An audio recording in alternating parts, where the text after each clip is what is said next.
আর বেটা ছেলেদের হাতে দেবো না, মেয়ে ছেলেদের হাতে দেবো।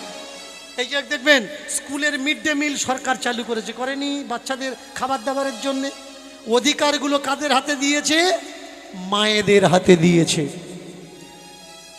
সত্য জায়গায় বলবেন, যদি এখানে কোনো মিড ডে মিলের দিদিমণি থাকেন, রান্নার লোক থাকেন, বুকে হাত দিয়ে বলবেন বাচ্চার মুখের খাবার চুরি করেন না।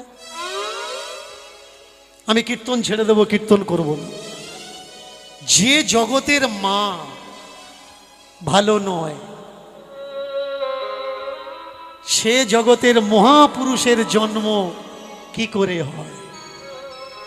আগে মা ভালো হতে হবে। আস্তে আস্তে আস্তে আগে আগে মা ভালো হতে হবে। মা যদি ভালো হয়, তার বাচ্চা কখনো খারাপ হবে না। দুই স্বামী স্ত্রী হেঁটে যাচ্ছে, বাচ্চাটাকে আগে দাঁড় করিয়ে দিয়ে